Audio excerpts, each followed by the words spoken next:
Hola a todos y a todas las personas que se están conectando el día de hoy. Qué bendiciones poder saludarles, qué bendiciones poder estar con ustedes en un nuevo capítulo del conversatorio. La vez pasada estuvimos con Harold Segura, tremendo pastor, teólogo, escritor, muchas cosas que podríamos hablar de él, y estoy seguro de que bastantes personas fueron bendecidas con esa conversación. El día de hoy queremos hablar un tema que es bastante atingente desde hace tiempo, que tiene que ver con este amor tóxico, con relaciones tóxicas. Y está definido amor tóxico por el autor que vamos a comenzar ya a saludar ahora. Él es Freddy Villarroel, pastor, bautista, teólogo, escritor también, y también parte de una fundación Bethesda, que es una fundación con un enfoque social muy grande y que agradecemos mucho su trabajo. Freddy, ¿cómo estás? Un gusto saludarte, amigo. Hola, hola Daniel, muy bien, gracias por invitarme, gracias por poder participar acá, qué honor poder estar acá, he visto a todos tus invitados, sí, el otro día me metí a tu canal de YouTube y empecé a ver, mira, los Zamoranos, el mismo Hastia, mira, ahí voy a estar entre medio de todo eso, así que gracias por la invitación.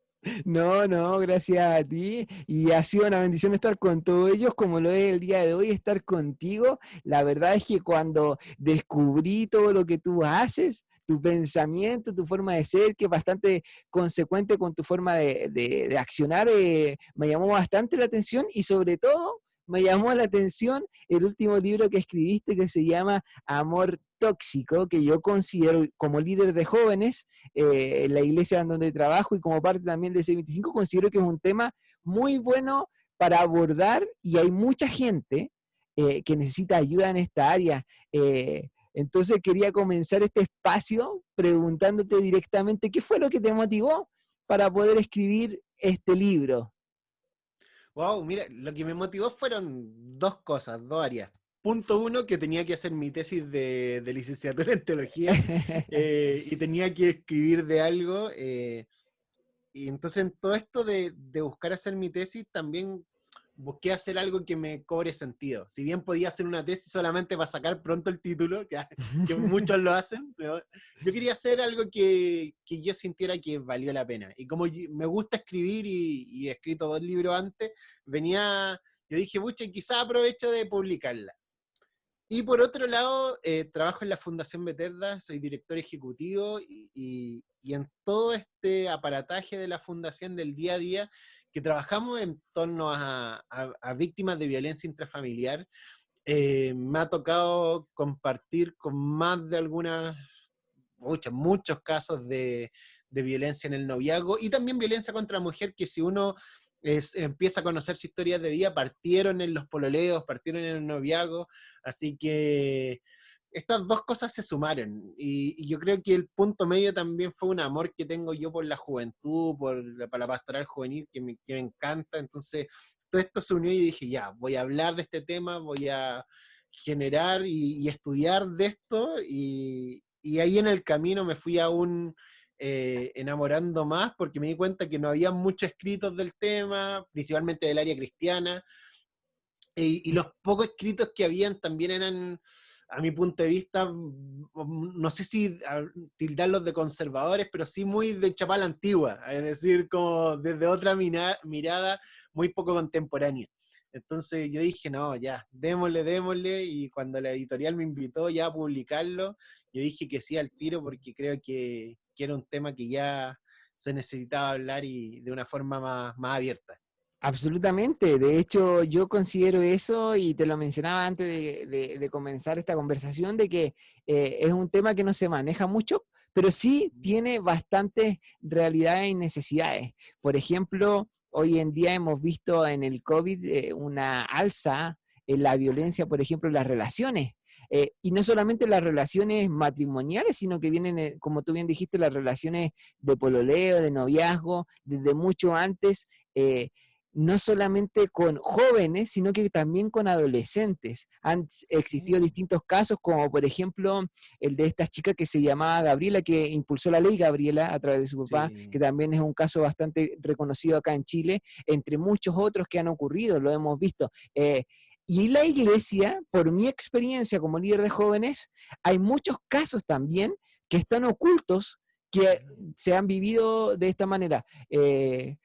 ¿Tú cómo lo has podido enfrentar? ¿Cómo has podido ayudar a distintos jóvenes?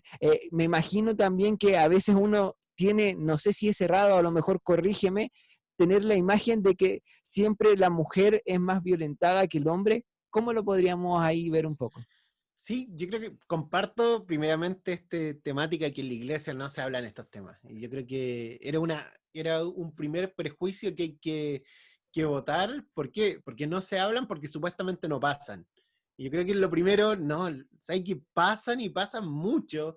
Y a mí, no sé, me invitan a hablar, a exponer en diferentes momentos, diferentes charlas de esto, y después dejo mi Instagram, no sé, y llegan 2, 3 mensajes contando mi historia de chicos partiendo líderes juveniles o parte de ministerios juveniles que están pasando esto y viven Claro, relaciones tremendamente tóxicas.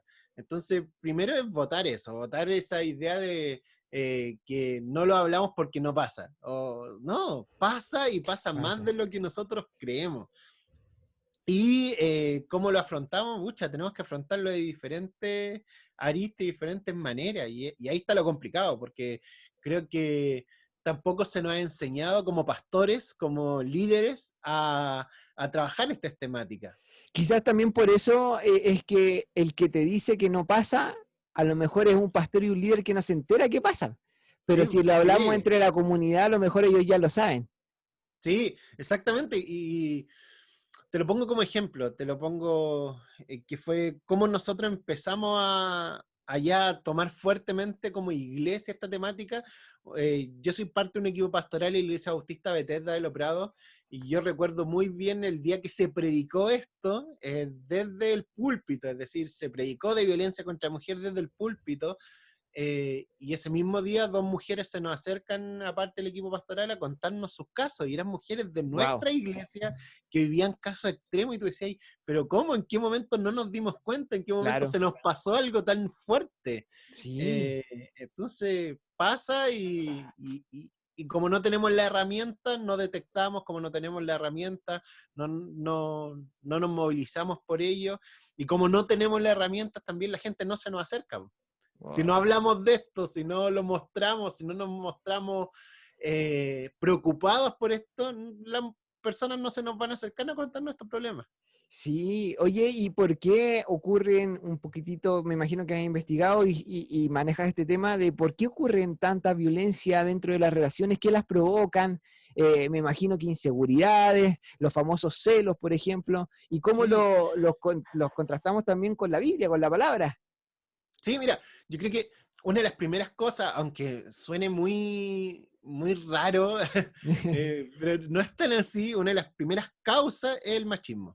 Ya, Entonces, a nosotros, y ese ya es una temática que nosotros no tocamos como iglesia. exacto, Algunos, sí, pues, algunos dicen ya, hablar de machismo ya es como, ay, de las feminazis, como algunos les dicen. No, exacto, loco, o sea, es sí, que el machismo existe en nuestra iglesia, existe como orden social, existe como forma de relacionarnos muy fuertemente. Entonces, una de las primeras cosas para eliminar la violencia contra la mujer o para eliminar la violencia hasta en los noviazgos, lo primero que hay que hacer es eliminar ciertas reflexiones o ciertas formas machistas de tratarnos que tenemos, que absolutamente. finalmente son estructuras como de poder que nosotros armamos en torno a la fuerza. Entonces, mucha, eso ya es lo primero que hay que eliminar. Y aquí hay desde micromachismo hasta macromachismo.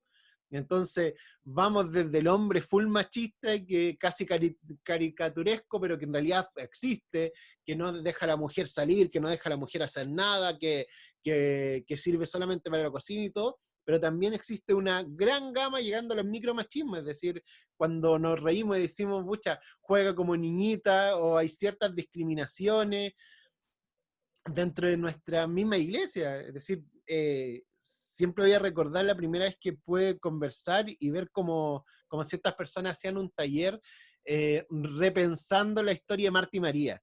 Que una servía al Señor, la otra una estaba a los pies del Señor escuchando, la otra hacía el aseo, pero finalmente, como cuál te gustaría hacer? Y la pregunta era súper rara, porque en realidad siempre nos enseñan, una estaba turbada por hacer las cosas, y era el tiempo de buscar al Señor, pero ahora la pregunta fue diferente, y les preguntaron, ¿y tú qué te gustaría hacer? No, a mí me gustaría estar siempre a los pies del Señor. ¿Y qué crees que espera la iglesia de ti? ¿Que tú siempre estés a los pies del Señor o que estés haciendo el aseo?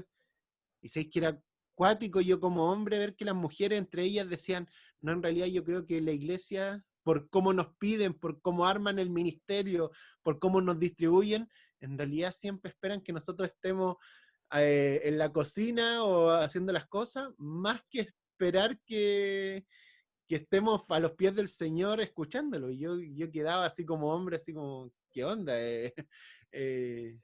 Bien, bien para adentro. Imagínate que si tú como hombre quedabas así, imagínate cuántas mujeres como se sienten también, me parece Sí, un tema dentro de la iglesia con sí. nuestra actitud machista y sobre todo en estas situaciones de que somos a veces, sin darnos cuenta, violentos, no físicamente, pero sí con nuestras palabras, con nuestra forma de actuar.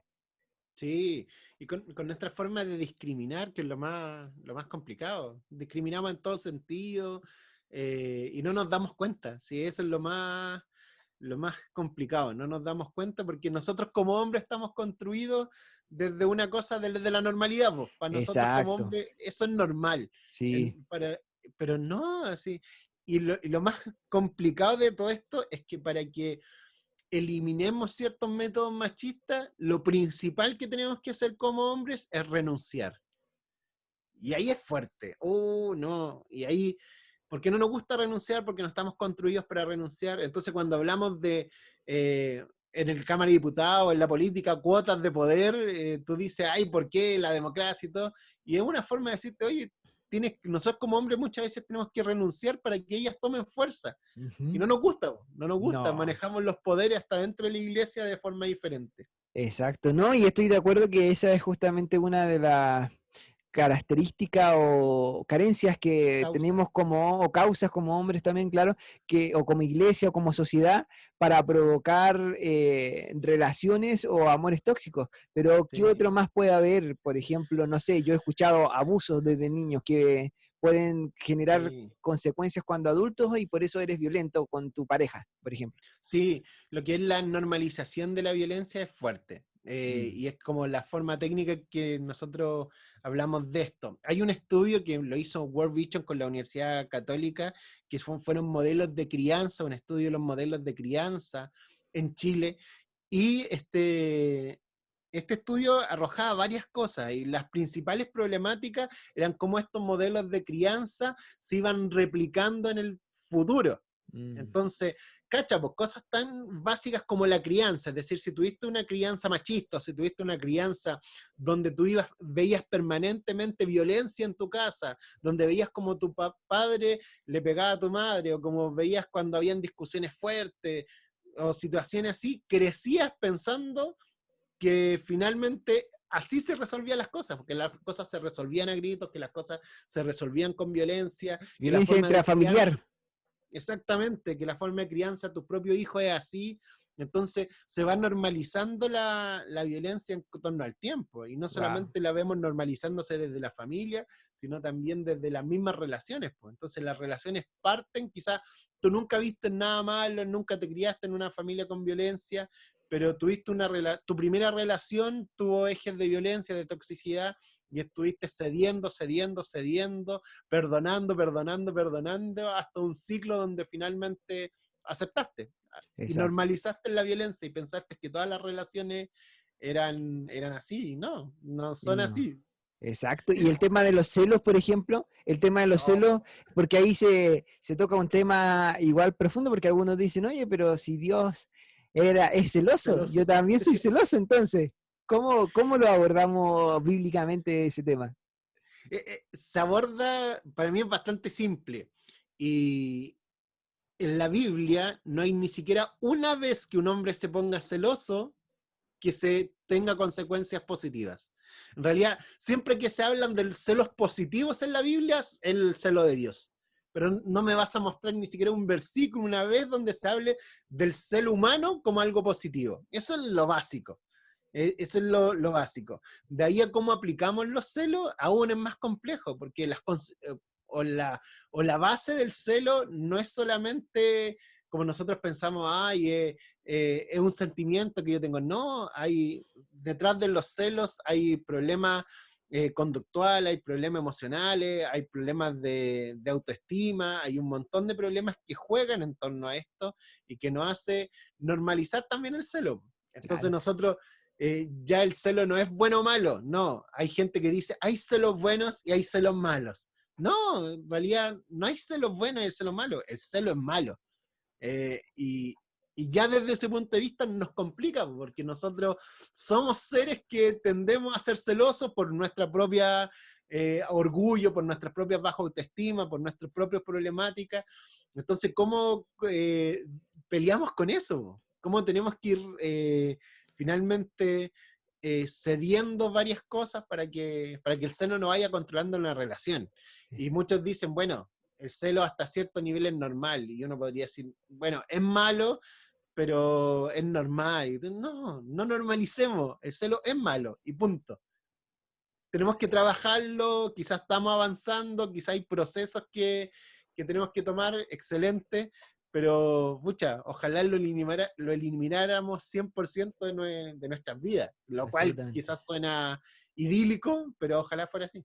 Sí, y no solamente las relaciones amorosas existen el celos, también en relaciones de amistad, en relaciones familiares, en relaciones de liderazgo también, por ejemplo, dentro de la iglesia también hay celos, y ahí también podríamos llamar relaciones tóxicas a todo ese tipo de relación que Sí. existe, para la redundancia. Pero eh, cuando hablamos de amor tóxico, ¿tú te refieres netamente a una relación amorosa? Sí, por lo menos en el libro se llama Amor Tóxico, el problema de la violencia en el noviazgo. Perfecto. Y bueno, se habla de noviazgo porque está para toda Latinoamérica, pero la violencia en el pololeo. Y fue, literalmente me centré en eso, en la violencia en el pololeo, en las relaciones prematrimoniales, relaciones amorosas prematrimoniales. ¿Y por qué me centro en eso más que en otros ámbitos? Porque también tiene tintes muy especiales. En la idea del amor romántico, en la idea de este amor que todo lo puede, que todo lo soporta, que suena muy bíblico, pero al mismo tiempo es muy tóxico. Entonces, tiene todos estos tintes. eh, Ideas como la soltería, cómo vemos la soltería dentro de la iglesia. Normalmente lo vemos como algo negativo, pero si vamos a la Biblia, la soltería puede normalizarse y no necesariamente, ¿cómo es que se llama? Es malo ser soltero, ¿Y como cuántos muchos lo ponen. solteros usados por Dios hay en la Biblia? O sea, Sí, po, muchísimos. exactamente. Entonces yo he visto iglesias que desde su base dicen, no, pues alguien que no está casado no puede ser pastor. Y tú quedas para adentro y tú dices, pero qué antibíblico es. Sí, sí, por ejemplo, ¿qué pasó Eh, con Timoteo entonces en ese caso, sí, cuando comenzó ahí el entonces, ministerio? con varios, Sí, entonces con varios es más, por complejo. supuesto. No, y es interesante ese tema que acabas de tocar. Y retomando el tema de la violencia en el noviazgo provocada, ya hablamos por los celos, por las inseguridades y por todo. eh, ¿Cómo, cómo podríamos dividirla en sí? Porque yo sé que existe la violencia psicológica, violencia física, ¿existe otro tipo de violencia más?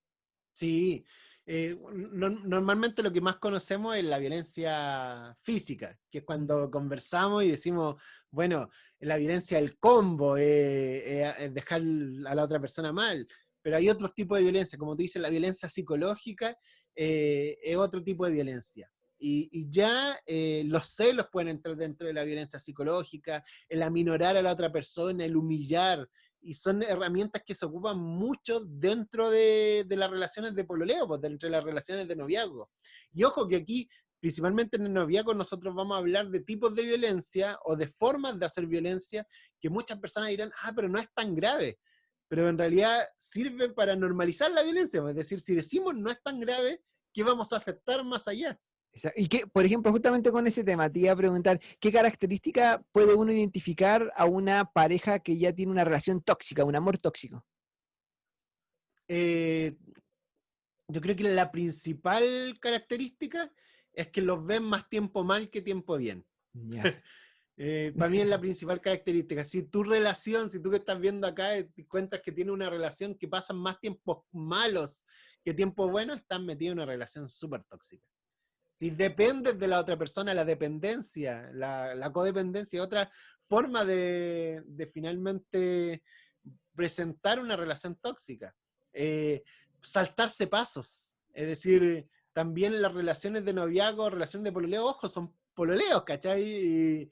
Y tú dices, pucha, hay relaciones de cabros de 13 años que parecen matrimonios y se celan como matrimonio, se controlan como matrimonio, manejan hasta la economía del otro con las 2 lucas que manejan, no sé en el mes, pero aún así, y tú dices, hacen cosas de matrimonio teniendo 15, 16, 17, 20 años y no estando casados. Entonces, son varias cosas así, las relaciones que se alejan de todo.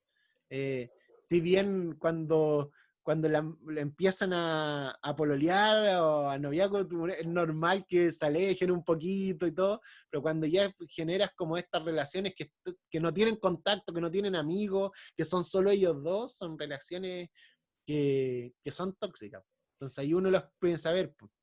Exacto. Y finalmente están esos como tipos de violencia, como te decía, el físico, el psicológico, pero también está la violencia sexual.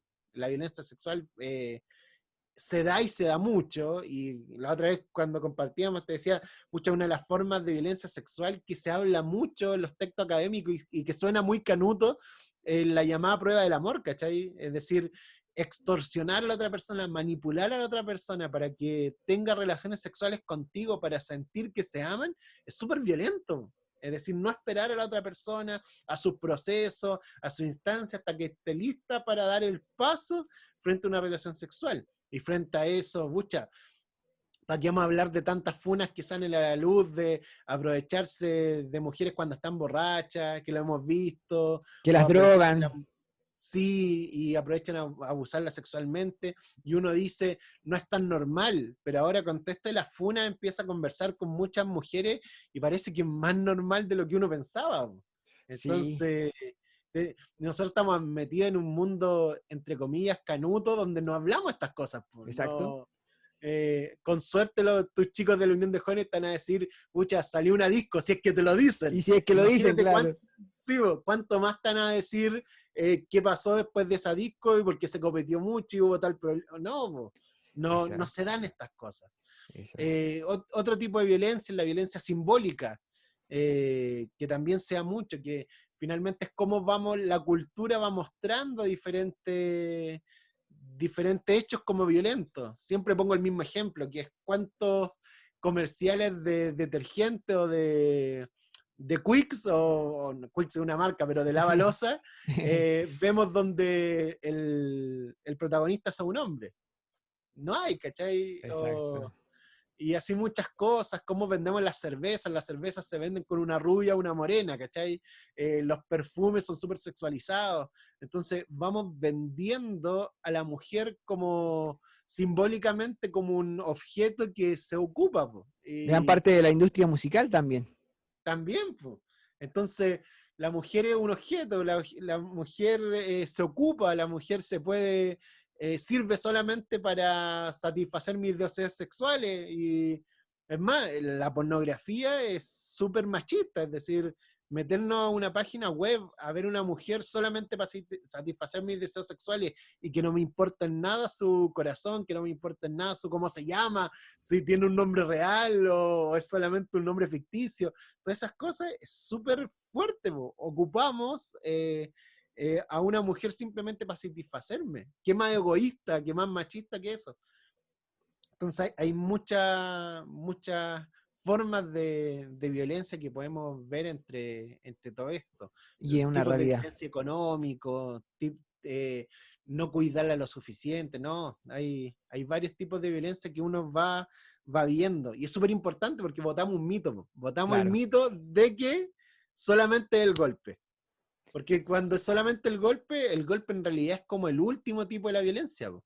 Pero antes vemos una gama enorme de violencia que está ahí y está ahí lamentablemente muy latente, incluso dentro de la iglesia. Y de hecho, te escuchaba la otra vez hablar de que existe algo que le llaman violentómetro, algo así, ¿no? Sí, el Y violentómetro. exactamente, y eso, ¿qué te indica? Porque imagínate hay alguna chica o algún chico que está viviendo esta situación. ¿Qué te indica este violentómetro? Sí, mira, el violentómetro es un mecanismo que se ocupa hace mucho tiempo para medir en qué área estás. Es un termómetro que dice desde muy frío a muy caliente si tienes que estar bien o simplemente tienes que escapar de esa relación. Y empieza a describirte hechos, pequeños hechos, te insulta, entonces, hasta el homicidio.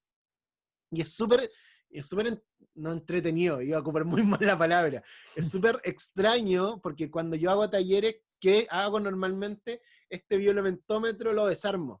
Entonces pongo el termómetro acá y Ujú. acá corto toda la hojita, todas las palabras, es decir, abusar, toquetear, no sé, insultar, golpear, manipular, todos estos papelitos que supuestamente van de menos a más, yo los corto, los revuelvo y se la paso a la gente. Y la gente, yo le digo, armen su propio violentómetro. Y tú ves como personas normalizaron cosas. Y el que te manoseen ya no es tan complicado. Y no es algo para, no sé, preocuparte. O insultos y gritos fuertes. Ah, no, esto no es para terminar una relación. Y tú dices, pero ¿cómo? Y tú conversas después con las personas y les muestra el violentómetro real y tú dices, mira, esto que tú pusiste acá abajo debería estar acá arriba. ¿Por qué Wow, lo normalizaste? Y es como, chuta. eh, y conversas con personas que creen que es normal que las parejas se griten. wow.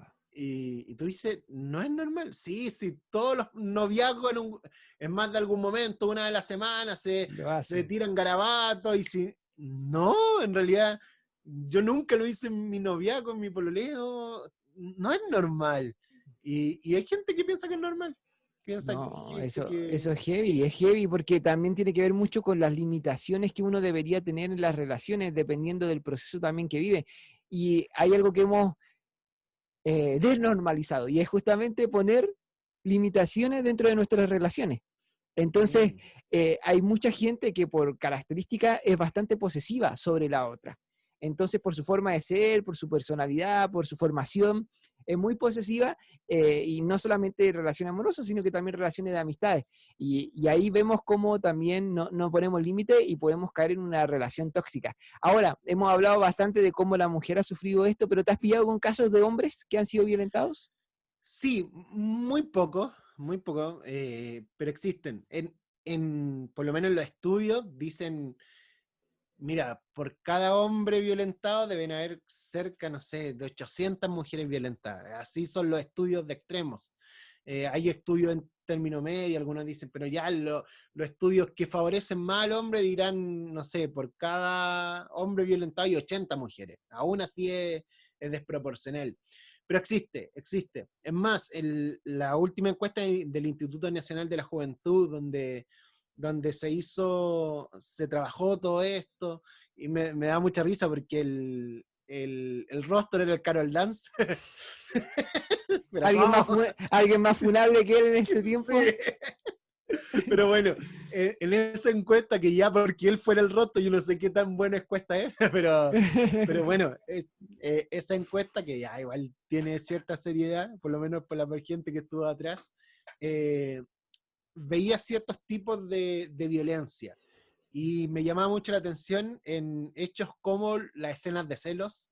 Mm. eh, Preguntaban cosas bien específicas. ¿Te han hecho una escena de celos donde te hayan humillado frente a otra gente? Y no sé, el porcentaje de hombres que hayan recibido una escena de celos humillado con referente a mujeres era mucho mayor. Preguntas como, ¿te han pellizcado debajo de la mesa de tal manera, por algo que te haya equivocado, de tal manera que te hayan dejado morado? Un moretón, y el porcentaje de hombre y mujer era mucho más alto. Entonces hay tipos de violencia también que se dan. Y hay otros estudios de México, otros lugares que son un poco más conservadores, que dicen hasta que no podemos estudiar la violencia en el noviazgo desde la idea de violencia de género, sino que tenemos que estudiarla desde otra idea, ya que se da mucho la violencia cruzada. Yo no Mm. lo creo tanto así, yo creo que en realidad la violencia en el noviazgo, la violencia pololeo, igual la tenemos que seguir estudiando desde esa reflexión, y que los porcentajes son mucho menores en lo del hombre, aunque existen. No podemos decir que no existe, no podemos decir que no está, pero sí con porcentajes mucho menores. Así es, sí, yo también creo lo mismo. Comparto esa opinión, y la experiencia también te lo dice, te lo va mostrando durante el tiempo. La realidad, el poder trabajar con adolescentes y con jóvenes también te muestran ciertas características sobre esto. Oye, y bueno, y ustedes han podido trabajar con gente, tú has podido trabajar con gente que ha sido violentada.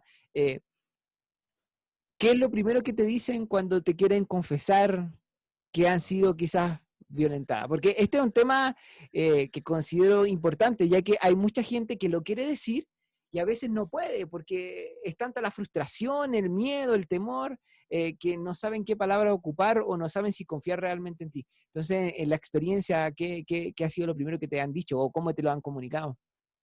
Mira, lo primero, y voy a repetir algo que lo dije antes, que creo que la gente se acerca a nosotros porque sabe que nosotros trabajamos en la temática. Y esto es súper importante para todos los pastores que pueden estar escuchando, líderes. Si te ven que tú te vayas a preocupar por eso y sabes lo que está haciendo, la gente se va a acercar. Y a nosotros se nos acerca harto, harto. Y eh, por lo menos la pastora Carolina Huitrayán, que le mando un saludo, que es la directora del proyecto, que es la fundación y la que atiende a mujeres así a diario. Ella en este momento, así por lo bajo, ayer estuve conversando con ella, debe estar atendiendo 5 o 6 mujeres, por lo bajo, Wow. haciéndole acompañamiento y todo. Y con ella, no sé, en el año debe estar atendiendo, imagínate, multiplica unas 40 con facilidad. Y me sorprende la capacidad que tiene ella. Y siempre que conversamos, lo primero en realidad es como unas ganas de contarle a alguien.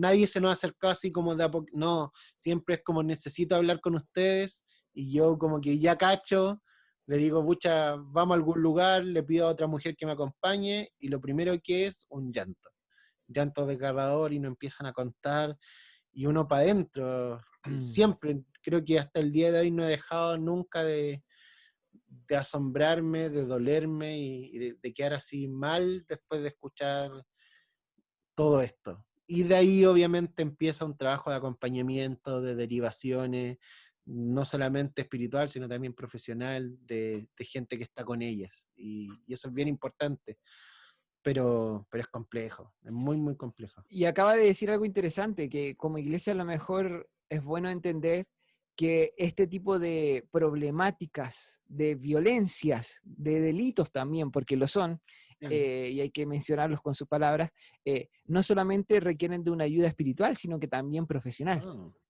Sí, totalmente.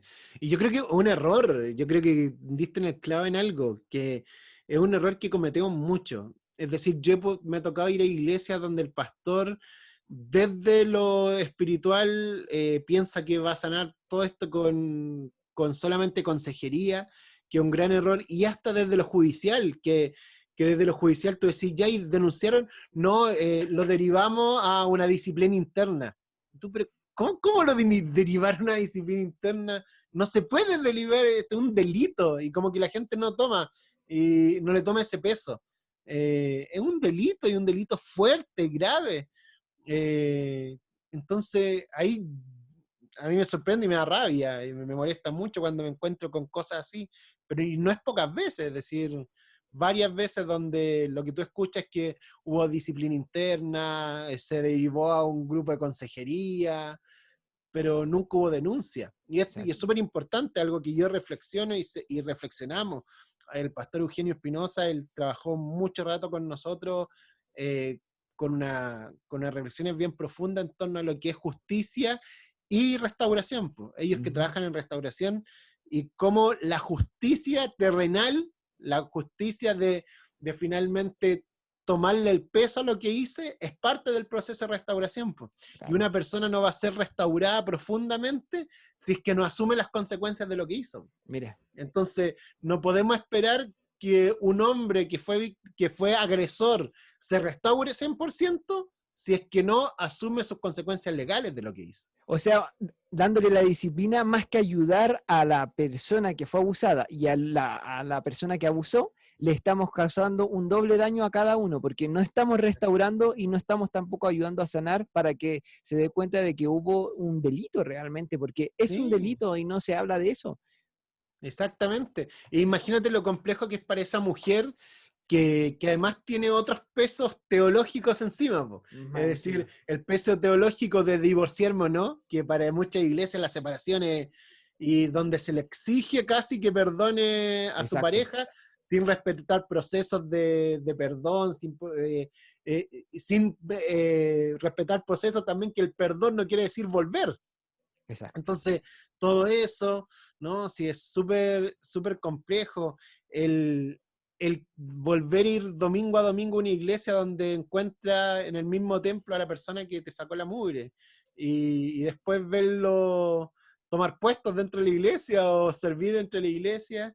Y tú dices, pero ¿cómo? Si nunca hubo una restauración real, que la restauración real además, y repito, involucra lo legal. Po. Entonces, Exactamente. es bien complejo cómo trabajamos esto.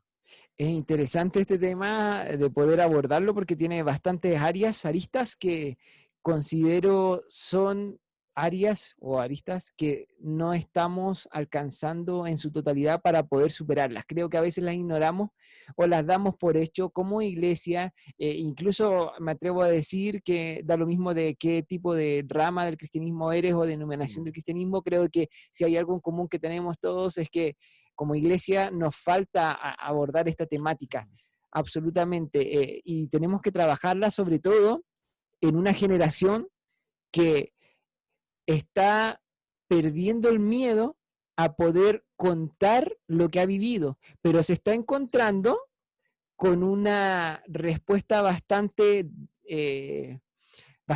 penosa, que es muchas veces no creer, que es Sí, rechazar y que es validar a la persona que abusó o agredió o cometió un crimen y se les cuida y se les protege, dependiendo incluso hasta de su condición económica.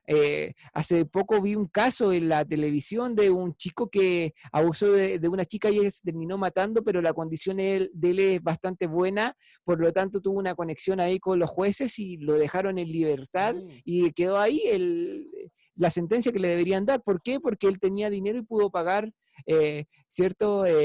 Una indemnización por lo que él hizo y se acabó. Sí, y además vivimos cosas como en Chile, por lo menos bien nacionales, que no tenemos ley de violencia en el pololeo. Po. Pues exacto. Podemos hablar de violencia intrafamiliar y aún así tenemos hartas falencias, pero no tenemos ley de violencia en el pololeo. Es decir, no se reconocen las relaciones prematrimoniales como un acto o como un tipo de violencia más fuerte dentro de ellas. Pues. Entonces, no hay ley de violencia en el pololeo, tenemos problemáticas frente a eso, cómo lo trabajamos también, es decir, las violencias se trabajan de una forma bien poco restaurativa Mm. y bien de la pena a las dos partes. Podemos ver algo que a mí no me gusta y siempre lo reflejo así, son el tema de las funas, de que finalmente las personas ven que no hay ninguna forma de tener justicia, que finalmente acuden a una funa. ¿Qué pasa con las funas? Pucha, tenía la opción de creer, no creer, quedan ahí, y actualmente se normalizó tanto la funa que yo he visto gente que dice, ah, una funa más, y chao. Eh, y Tal cual, ya no existe. no, no se le toma el peso. Sí, po, es decir, y eso pasó con las funas, po. Pero también entiendo a la gente que funa, po. ¿Por qué? Porque tampoco la escucharon, tampoco le dieron formas para que trabajara mejor o para que finalmente se guiara de otra mejor manera el delito en sí que hubo. Po. Sí, y este Entonces, también es un llamado a todos los pastores, líderes, personas que están a cargo de otras personas, de que cuando sepan de estos casos puedan tomarlo con seriedad y no a la ligera de decir, ok hermana, ok hermano, vamos a estar orando, dejémoselo al Señor, Él puede hacer todo. Creo que esa es una fe bastante básica y bastante débil, tengo que decirlo, y bastante emocional. Considero que un liderazgo en plenitud y un liderazgo ya con madurez espiritual es un liderazgo que aborda esto oportunamente y con altura de miras, independientemente de quién sea el abusador o la persona abusada. Exactamente, exactamente. No, sí, es bien, bien, bien complejísimo abordarlo desde toda esa arista, ¿no? Exacto, sí, es complejo. Y ya como para ir terminando, ¿qué consejo le podrías tú dar a chicas, incluso puede ser chicos también, que están viviendo esta problemática y quieren salir de eso? ¿Qué, Sí, qué necesitan? Porque también la otra vez te escuchaba hablar de que suele haber quizás una persona solo para esas mismas personas que han sido abusadas, que son de confianza. No es que tienen un grupo muy grande también. Entonces, sí. qué tipo de tips o de herramientas les podemos decir a ellos que puedan aplicar en sus vidas? Mira, para mí hay dos tipos de consejos acá. Uno, a la persona que está viviendo violencia. Y para mí la persona que está viviendo violencia, principalmente violencia en el noviazgo, en el pololeo, termina la relación. Suena fácil, pero sé que no es fácil, pero es la mejor solución. Termina las relaciones. Aléjate, corre de ahí. Creo que el mayor consejo que te puedo dar frente a todo. ¿Por qué? Porque muchas veces creemos, y principalmente dentro del mundo cristiano, que va a haber un juicio sobre las personas que terminan, o las relaciones muy largas, o disfrazamos un poco y le damos un peso mayor al noviazgo del que en verdad tiene, o le damos un peso o lo miramos muy menos, pero ahí hay un punto. Entonces, no, termina la relación, eso es puntual. Y para la persona que conoce a alguien que ha sido víctima de violencia, es importante que sepa que el primer hecho, una de las primeras cosas que pasan frente a una persona que es víctima de violencia, es que el agresor la separa de su círculo de protección. Mm, Entonces, si tú conoces a alguien que es víctima de violencia, quédate ahí, acompáñala, sé ese círculo de protección que ella necesita. ¿Por qué? Porque quizás vas a ver que ella no quiere denunciar, vas a ver que se vuelve con la otra persona, que termina, que vuelve, va a haber muchas cosas, pero sigue ahí, no te decepciones, sigue tratando de acompañar, porque quizás sea la única persona que ella tiene ahí alrededor. Y exacto. infórmate sobre qué paso a seguir, porque si ves que está en peligro su vida, denuncia. Y eso es fundamental. Si ve que su vida ya está en peligro, que hay cosas que están pasando a otro nivel, denuncia. Puedes denunciar tú, puedes denunciar cualquier persona que conozca la situación. No, mucha gente piensa que en los casos de violencia solamente puede denunciar el agresor o la víctima, porque ellos dos son los que participan. No, no es un caso de ellos, no es algo que está pasando en ellos, es de carácter público.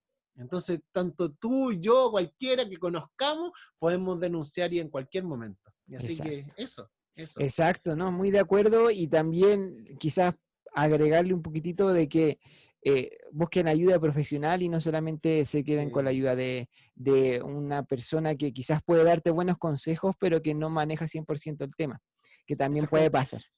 pasar. Hay un capítulo dentro del libro Amor Tóxico que habla de cómo construir relaciones sanas y entre todo eso hay varios tips que voy dando. Y uno de los tips más importantes es generar que en tus relaciones sanas, si tú tienes un pololeo y que crees que está entrando cosas malas, eh, punto uno, busca gente que te acompañe en tu noviazgo. Los noviazgos no son solamente de a dos, buscas consejeros, camina en tus noviazgos con otras personas. Finalmente se le olvidan esas cosas, porque yo cuando escribía todo este libro veía que me centraba tan solo en cómo reparar un caso de una situación, cómo denunciar o verlo. Pero ¿cómo lo prevenimos? Y cómo lo prevenimos es construyendo relaciones sanas. ¿Y cómo construimos estas relaciones sanas? Las construimos con relaciones que estén libres de machismo, con relaciones que tengan libertad, con relaciones que al mismo tiempo haya respeto, con relaciones que se conversen las cosas y con relaciones donde también hayan consejeros que caminen con nosotros. Exacto. Gente mayor experiencia donde uno pueda rendir cuenta. Y así, pues. Hay un capítulo también que enseña cómo terminar una relación, pues. Que igual es importante, ¿no? Que igual es importante porque Sí, eso es muy difícil. sí. Entonces hay un capítulo que hablamos de cómo terminar una relación amorosa. Wow. Así Buenísimo. que, Mira, lo único que te voy a decir es que este libro, yo creo que mucha gente lo quiere leer acá en Chile. ¿Qué podemos hacer? ¿Qué se puede hacer? escucha, no sé cuándo va a salir esto al aire, pero les cuento por lo menos que tenemos para rato.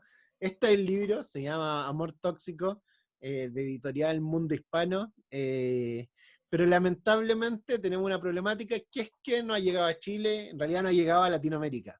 Está solamente en México y Estados Unidos y eso nos ha complicado mucho, mucho.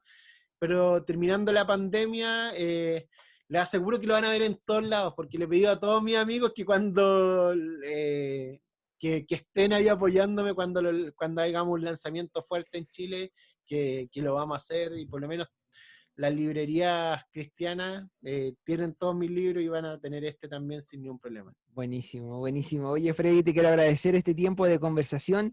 Gracias, porque estoy seguro que harta gente va a ser bendecida con este conversatorio y creo que es importante y también puede ser sanador hablar de esto. Sí.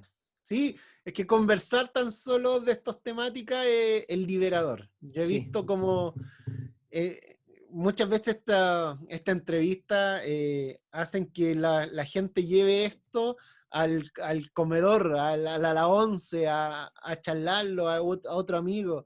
Y he visto como en estos círculos de amistad, de simplemente poner el tema, es ujú, súper, súper sanador, porque ahí salen exacto, cosas.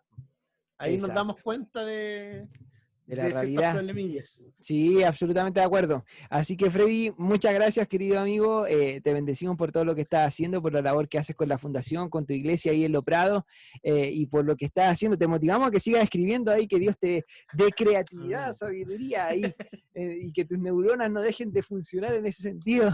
Amén.